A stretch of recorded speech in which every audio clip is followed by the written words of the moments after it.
안녕하십니까? 오늘은 집값과 인구 문제를 함께 풀어보겠습니다.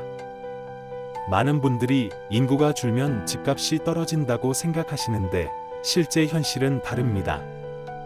서울 집값은 왜 오르고 지방은 왜 어려운지, 그리고 앞으로 어떻게 대비해야 하는지 차근차근 설명드리겠습니다. 한 장, 집값과 인구의 관계. 인구가 줄면 집값이 떨어진다고 생각하기 쉽습니다. 그러나 실제 시장은 그렇게 단순하지 않습니다. 집값은 인구뿐 아니라 수요와 공급, 이주 흐름에 좌우됩니다. 젊은 세대가 어디에 몰리느냐가 더 중요합니다. 서울은 여전히 기회가 많은 도시입니다. 그래서 서울 집값은 계속 강세를 보입니다. 2장, 서울의 출산율과 집값. 서울은 출산율이 전국에서 가장 낮습니다. 논리적으로는 집값이 가장 약해야 합니다. 하지만 오히려 서울 집값은 가장 강합니다. 이유는 지방에서 인구가 계속 유입되기 때문입니다. 출산율보다 실제 거주 수요가 더 큰 변수입니다. 서울은 수요가 줄지 않는 도시입니다. 3장, 사회적 이주의 힘지방. 부모들은 자녀를 대학 보내며 서울을 택합니다. 좋은 학교, 좋은 일자리가 서울에 몰려 있기 때문입니다. 이 과정에서 젊은이들은 자연스럽게 서울에 정착합니다. 결국 서울은 인구 감소와 무관하게 수요가 늘어납니다. 집값은 이 흐름에 의해 지탱됩니다. 서울의 집값은 단순히 출산율로 설명되지 않습니다.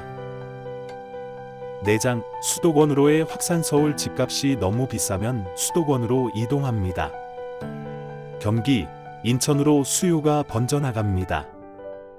수도권은 서울과 사실상 한 생활권입니다. 따라서 서울이 오르면 수도권도 같이 오릅니다. 서울과 수도권은 하나의 부동산 시장입니다. 이 흐름은 앞으로도 계속될 것입니다. 5장, 일본 사례의 교훈. 일본은 인구가 줄면서 집값도 떨어졌다고 알려져 있습니다.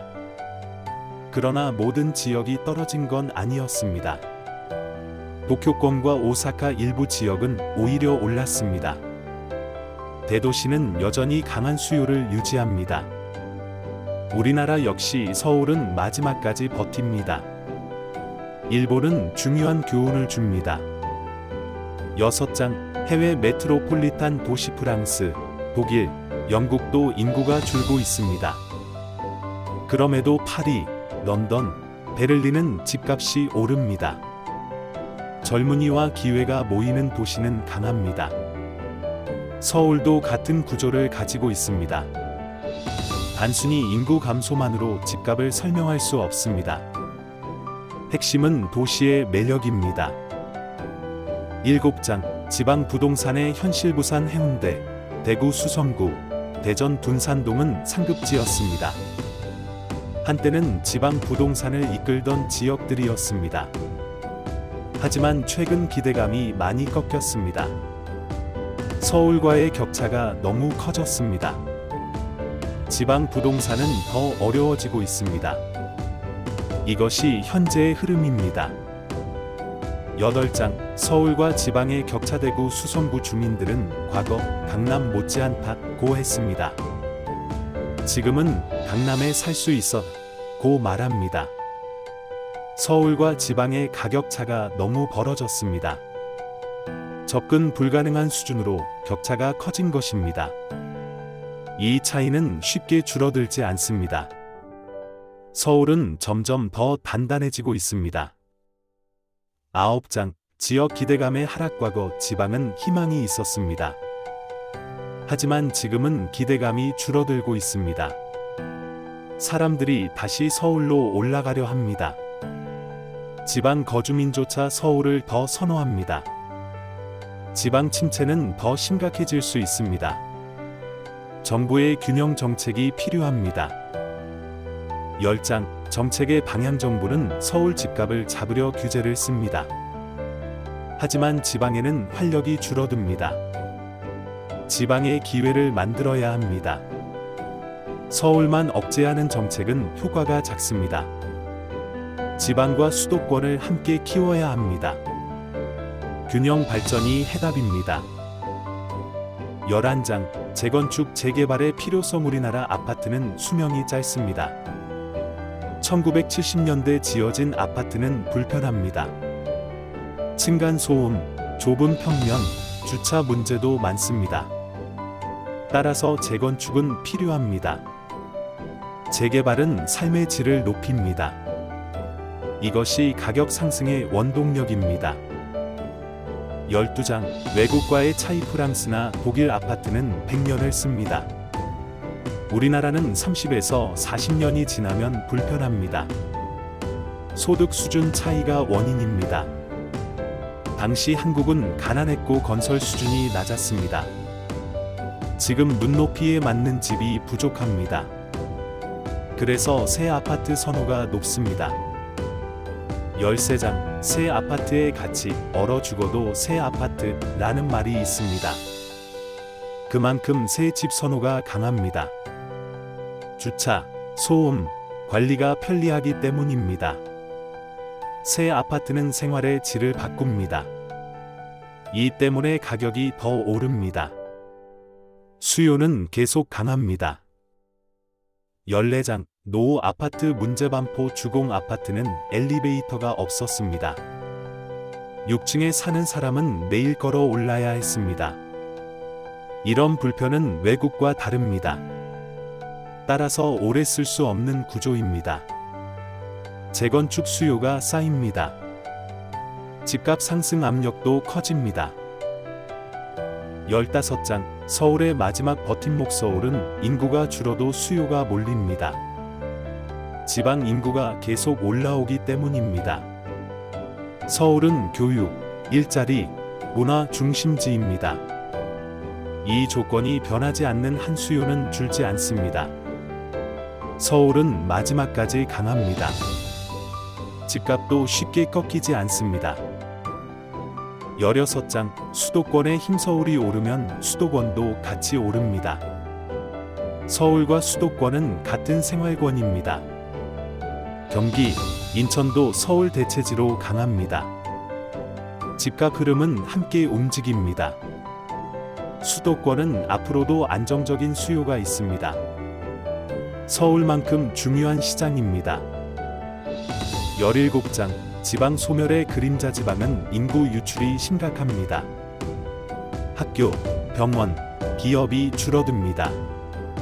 빈집률은 계속 올라갑니다. 젊은이들이 떠난 도시는 어려워집니다. 지방 소멸이 현실화됩니다. 이는 부동산에도 큰 영향을 줍니다. 18장 양극화의 심화. 서울과 지방의 차이는 점점 더 커집니다. 양극화는 주거 불평등을 낳습니다. 열심히 일해도 서울 집을 사기 어렵습니다. 이로 인해 좌절감이 커집니다. 경제활동 의지도 약해집니다. 국가적으로 큰 문제입니다. 19장 새로운 상급지의 필요. 강남만이 상급지가 되어선 안 됩니다. 다른 도시에도 상급지를 만들어야 합니다. 좋은 정주 여건을 갖춘 도시가 필요합니다. 그래야 사람들의 선택지가 늘어납니다. 서울 집중을 완화할 수 있습니다. 정책적 고민이 필요합니다. 20장 세컨하우스 현상. 일부는 지방에 세컨하우스를 둡니다. 강릉, 제주 같은 곳이 대표적입니다. 그러나 완전히 내려가 살진 않습니다. 서울과 지방을 오가며 생활합니다. 이것은 귀촌과는 다릅니다. 세컨하우스 수요는 제한적입니다. 21장 평형 조정 흐름. 노후에는 큰 집이 필요 없습니다. 30평, 40평에서 20평대로 줄입니다. 현금을 일부 확보하기도 합니다. 같은 지역 안에서 평형만 줄이는 겁니다. 이것이 일반적인 흐름입니다. 완전한 이주는 드뭅니다. 22장 강남 수요의 지속. 강남은 여전히 특별한 지역입니다. 교육, 교통, 상징성 모두 강합니다. 수요가 줄지 않습니다. 다른 지역과 격차는 더 커집니다. 강남은 앞으로도 버팀목입니다. 서울 집값을 지탱하는 힘입니다. 23장 지방정책의 과제지방을 살리려면 경제 활력이 필요합니다. 기업, 일자리, 교육 기회가 있어야 합니다. 지방이 살면 부동산도 살아납니다. 서울만 규제해선 안 됩니다. 지방을 키우는 정책이 해법입니다. 빠른 대책이 필요합니다. 24장 글로벌 비교 미국도 뉴욕, LA 집값은 강합니다. 중국도 상하이, 베이징은 예외입니다. 모든 나라는 좋은 동네와 나쁜 동네가 있습니다. 서울도 같은 구조입니다. 서울은 세계적인 도시 반열에 있습니다. 따라서 집값도 쉽게 꺾이지 않습니다. 25장 공급의 중요성 사람들 눈높이에 맞는 집이 필요합니다. 재건축, 재개발로 새 아파트를 지어야 합니다. 서울뿐 아니라 지방도 마찬가지입니다. 적절한 공급이 가격 안정의 해법입니다. 공급이 부족하면 폭등 위험이 있습니다. 공급 정책이 핵심입니다. 26장 결론과 메시지 인구 감소는 집값 하락과 같지 않습니다. 서울은 마지막까지 강한 도시입니다. 지방은 대책이 없으면 더 어려워집니다. 재건축, 재개발은 반드시 필요합니다. 정책은 균형과 눈높이에 맞춰야 합니다.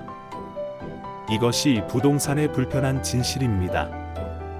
오늘은 인구와 집값의 관계, 서울과 지방의 차이, 그리고 재건축의 필요성까지 말씀드렸습니다.